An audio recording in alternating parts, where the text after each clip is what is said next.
guys, welcome back to my channel. Today's video is going to be my updated hair routine, and I have had so many requests for this ever since I chopped my hair off just a little bit shorter than my last video. But this is basically the same haircut. It's still a long bob, and she did it the same way. She just brought it up a little bit higher. So I will have that video listed below because I'm sitting with my stylist and she will tell you everything you need to know about the haircut. But basically, she didn't do any blunt cuts. The bottom line of the hair is straight, but besides that, everything she point cutted into the hair, so it's really textured already, which really helps to achieve this messy look. But ever since I brought my hair up a little bit shorter, if I did it the same way that I did in that video, where I just curled everything away from my face, I felt like by the end of the day, I just had one big curl that was curled away from my face. So I've turned it into a little bit of a different routine. So if you'd like to see how I style my hair now and how I get this messy look, then just keep on watching. So step one is to smooth out the bottom layer of the hair. Like I said, this layer is cut straight and it's so short that there's really no point in curling it. So I always just go through and make sure that everything is nice and smooth, especially because my hair is naturally wavy. It tends to look really frizzy on that bottom layer. So I'm just making sure that all of the ends are completely straight.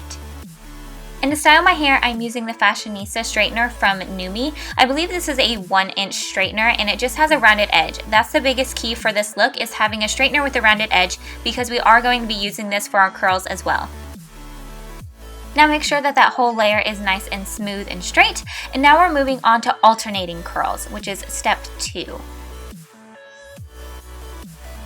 So step 2 is what is going to really give us more volume and body to our hair. So for this, I am sectioning my hair right around the tail end of my eyebrow on both sides. So once you get that pull down, you can just kind of check that, and it's right around the tail end of my eyebrow, pretty close. And then I'm going to be taking about 1-inch sections, and I'm going to alternate the curls going towards my face and away from my face. So you can see this first one, I am curling towards my face, but then I am leaving 1 to 1.5-inch sections out at the bottom of the hair. So you're getting just basically a nice bend in the middle of the hair. So of course, the next one I am curling away from my face so that we keep this pattern of alternating the curls. This is really going to help with giving more body to the hair and making sure that you don't end up with just one big curl at the end of the day.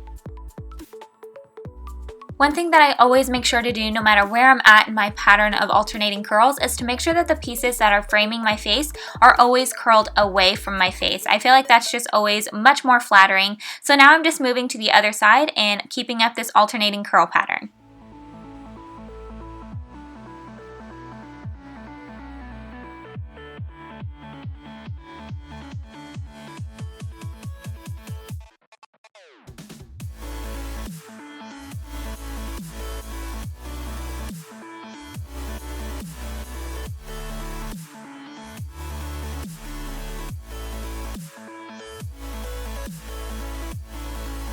Now I'm just sectioning my hair one more time, basically just leaving a very thin section at the top that we're going to be curling differently, and we're just going to continue this same pattern of alternating the curls towards our face and away from our face, making sure that those face framing pieces are always curled away.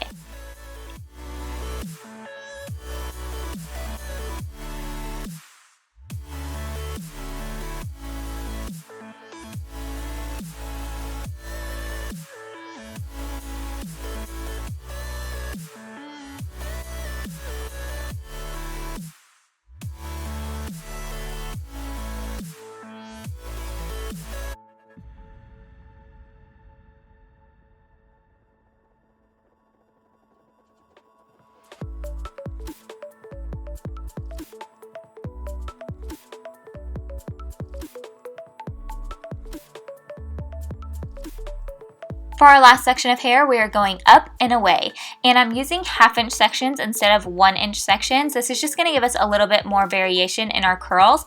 And what I mean with up and away is, you can see I'm going to hold the piece of hair up first and go straight up with a straightener and then go into the curl. Doing this is just going to give us more lift towards the root, which is great whenever you want a messy look but still has a lot of body. So I'm just going up and then curling my hair and making sure to leave out that 1-inch at the bottom.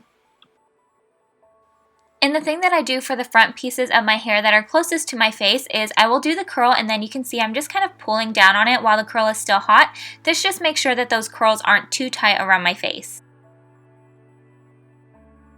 Just continue curling all of those 1/2-inch sections all the way around away from your face, and then we are almost done.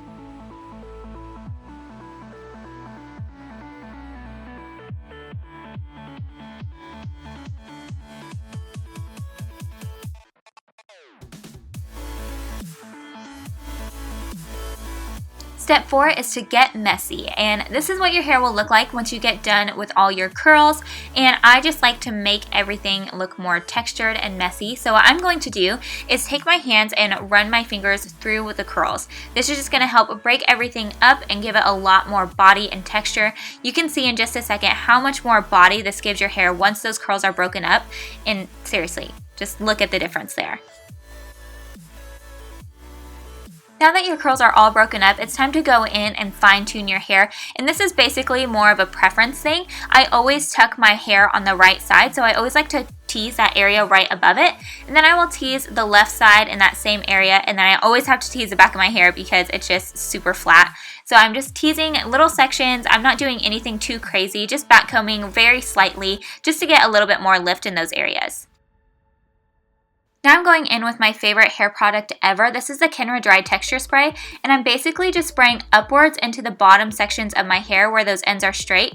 This just helps to give more texture to the hair and of course give it a little bit more body and keep everything looking nice and piecey, and not to mention it smells delicious. And that has like a medium hold to it, but if you need a little bit more, then just go in with a little bit of hairspray. I basically just do like my baby hairs and then my bangs to keep them in place. And this is the finished look. I hope you guys enjoyed this video and found it helpful. This seriously takes me like 10-15 minutes in the morning and then I'm good to go. And then tomorrow, this hairstyle will look even better. Throw a little bit of dry shampoo in it, and the day 2 and day 3 hair of this is so nice. So I hope you guys enjoyed it. If you did, give it a thumbs up. Don't forget to subscribe, and I will see you in my next one. Thanks for watching, guys. Bye!